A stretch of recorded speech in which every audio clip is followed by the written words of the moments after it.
If you have a fitness business like a gym or a studio, or you're a personal trainer or run boot camp classes, you know the importance of addressing nutrition with your clients. It gets them better results and it can help you make more money. But if you're like most entrepreneurs, you can't add another thing to your plate. So you may want to hire someone else to add this into your business. Today, I'm going to show you the exact steps to take to hire a nutrition coach in your fitness business. Starting with number one, hire from a job posting. Now, if I wanted to hire a nutrition coach for my fitness business, the easiest thing to do would be to hire someone in my community already, be it a trainer or coach I already employ, or even a client that would be a good coach. I do think this is the best way to find the right candidate. And I'm going to show you how to do that in a second, but you may not always have this person in your network already. So let me show you how to do this first outside of your community with a job posting. Recently, I got an email from a colleague, Donnie McCory from Groundworks Athletics in Vancouver. He was looking to hire a nutrition coach in his fitness business. And we got to talking about what was the best way to hire a nutrition coach. And he got a successful candidate from a job posting. So I wanted to ask him all about it. Now, here's how he created his job posting for his business and what he said. Yeah. And I started out by saying we're looking for a nutrition coach, and I just outlined the parameters of the position and who we are and what our values are. Because if you see a job ad that's just, I don't know what, a job description and a salary, like that's not as appealing as something that's potentially speaking to you. It also doesn't really look that as authentic, I think. I don't know about you, Mark, but like the simpler a job post, the more questions I would have about it. Is this real? Is this an actual job? Right. You could justify like saying what your values are. It's just adding credibility to your business as a starting point. So they actually have a job post, they actually have a location, they actually have details, and they have company values on top of that branding. And that's all within that conversation on like a very simple level, I would say. And then on top of that, I think our first candidate is someone who already has a fair amount of things going on. So why are they going to take on extra work? It's less about money. It's more going to be about like other factors, fulfillment and things like that. And I think that's where things like company values come in. Does this potentially align with who I am? And so do I have a chance of getting more out of this than just a couple extra hours? Now, once you find the right candidate, here's the questions that Donnie asked and the things that he wanted to know about the candidate to see if they were a good fit for his business. Like their understanding of what nutrition coaching is and what it means and what it's required to be successful. It's the same in personal training. I think it's not obvious to everybody that you're not walking into a full-time job that just exists. This is something we have to grow together. So that's an example of kind of a foundational understanding. And I think other questions would be, why do you want to do this? So finding out why they want to coach people, because you have to really want to do this in order to do that and be successful at it. If you're just looking for a paycheck, it doesn't really work out on these kind of service-based, client-based jobs. You've got to want to put the work in to grow, right? So that's why are you doing this is a pretty significant question. And it's important for me too, because it's like, I got to make sure this person's going to stick it out and be a culture fit. So yeah, it sounds simple, but I think that's important. Why do you want to be a coach? Why is this important to you? How did you get started? I think career aspirations is a good one too, because it gives you an idea of how long they might want to work for you if you have a good thing for them. Whereas, something you'd want to avoid is someone who's just coming in, I don't know, short term, trying to get themselves some extra leads and then taking off, right? That's not really that good for us. And then it's also ends up not being that good for them too, which is why I like to put that question in the interview process as well. Yeah, but like someone who's, a good answer to that question, I want to be part of a team, I want to develop as a coach, I want to meet more people, all those kind of things. That's kind of the answer I'm looking for. But you don't need to hire them just yet. Here's what I would do. When it's someone that I don't know, I would always give them some work first just to see how they operate and how they deal with direction. This could be before you hire them or even during the first few weeks. It could be a test project, like working through a test assessment process and seeing how they go through the process, how they work with clients and going over their feedback, or even working with a real client and having them go through the assessment process and doing some check-ins and seeing how the client feels about the process and the coaching, or creating some sort of social media content or resources to see how you guys work together and how you function and really assess if it's a good fit. That is a great way to start before you dive in.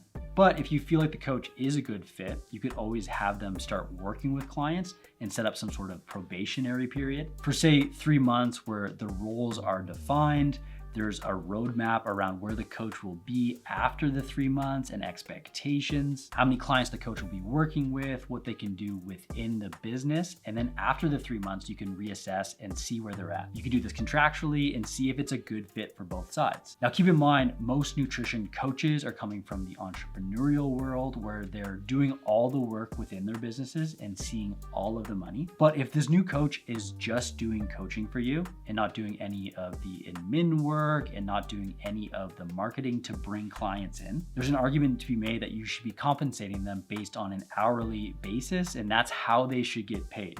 You say you have 20 hours of coaching work per week at $35 an hour, and that's how they should get paid. But if they're also bringing in their own clients and running it through your books and working with the leads from your gym, there's usually some sort of income split set up based on the coaching service. This is either 60-40 or 70-30 for really experienced coaches, with the income split being in the favor of the coach. Although it's not uncommon for this to be 50-50 during the probationary period. It all depends on what the coach is bringing to the table. And that's how I would set this up with your new hire. Now, I do feel, and I feel strongly about this, that the best coaching candidate is going to already come from your community. So let's talk about that. Number 2, hire from your community. Now, if you're considering adding this into your fitness business, the right coach is probably right in front of you already in your community. They may be a trainer that wants an additional revenue stream and just needs a certification, or someone who is a success story in your gym, or a client that would make a really good coach. These are the right people, and I can say without a doubt, that's going to be the right hire for your business. Chances are this is the type of person that already wants a side gig and to do something that they're passionate about, or it's a trainer that wants to fill more time, productive time during the day where they can't book any more personal training clients but still need to make more money. Those are the right fits. Now, if you already know someone like this within your gym and they need a certification that will actually help them coach people, here's what you should do. Check out the first link in the description below and check out the Dr. Mark Method Nutrition Certification. In just 90 days, we'll have someone working within your fitness business. They'll have all the coaching systems, have all the right coaching skills, as well as the nutritional knowledge, so you can improve the client results within your business and make more money. Go check it out once you're done watching the rest of the video. Now, here's what Donnie had to say about what makes a great nutrition coach. I mean, obviously you need to know, and this applies to most industries, but you need to know what you're doing. So you need to be qualified. You actually know what you're talking about. Still have an education to back that up, and then ideally life experience as well. But that should be elementary, basic starting point. You know, if you're not certified, you're not educated in it, degree or something, kind of bare minimum. And then it's the same with personal trainers and a lot of other stuff. If you've also got ample experience dieting yourself or trying different things as a coach to yield different results, then it's more likely that you're going to be able to help other people do it, which then taps into a characteristic, which is empathy. Empathy is an important one. I think understanding what people are going through. You know, I think like a common example, if you're thinking about a personal trainer, a lot of personal trainers can be someone who started out fit. Maybe they're a former athlete, or maybe they've always worked out, and they get someone who's never done any of that and they want to lose weight and it's really challenging. Well, it's hard to really empathize with someone who's got an entirely different life experience. Completely. Where even if you've gone through the work of just like trying to lose weight, that it gives you some insight as to what they might be going through. Or if you've actually gone on the whole journey where you're someone who's unfit and became fit, you're going to have more empathy and become more relatable. And then all that factors into like, you need to be good with people. And that's like a broad, vague term, but same in training. It might be easy to assume if you're a good coach, if you're a good nutrition coach, you're going to have a busy, fulfilling business and your clients are going to have a lot of success. But with any job that involves sales, if you're not good with people, if people don't like you, they're not going to want to work with you, they're not going to trust with you, so they're not going to adhere to what you're saying, and it's going to be challenging to make your business go. So you've got to be fun to talk to, fun to engage with, able to connect with several people. That's something you definitely need. Kind of any service industry position would be my guess. And lastly, if you own a gym or you're a personal trainer and you're still not offering nutrition coaching, here's the last thing I want to leave you with. And this is why your fitness business needs a nutrition component. Well, I think if you think about from result standpoint or service standpoint first, most, fitness results you're going for, changing your body composition, getting stronger, getting more fit, they rely more on your nutrition than they do on what you're doing for your workouts. Mm-hmm. And a typical problem in an industry like ours is people, is when you can't have a solution for clients to adhere to this. So you're just training without doing whatever's necessarily outside of the gym. And that applies to multiple things. It doesn't have to be just their nutrition, it could be the recovery as well. Right. So functionally, it's an attempt to try and give people an option to help them with this other thing that is oftentimes more important than what you're doing in the hour to get the result that they want. Yep. And then, yeah, on top of that, it's relatively easy to implement in a sense because of what I just said. If you have an existing clientele who's working on their fitness, now you have a bunch of people who are pre-qualified for this other service. It's very just logical and simple in that standpoint. It's like, where do I get my leads from?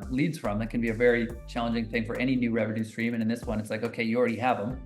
Now just go get X percentage of them to do the thing that you know that they need to do. It's just whether or not you can make a product that's compelling enough and valuable enough that they want to spend their money on it. And there you have it, folks. If you have a fitness business, you need to add in nutrition coaching. And I hope this video gave you some insights and the right strategies to find the right coach for your business. If you have any questions about this process, make sure to drop it in the comments below and I'll make sure to answer. Now, as great as all those tips are, if you're really serious about starting a nutrition coaching business, the next thing I'm gonna have you do is check out this video I've linked up right here. Today, we talked all about hiring, but I also wanted to highlight some of the best nutrition coaching companies to work for. You're gonna learn all about them in the video right here. So check it out now, and I'll see you in the next video.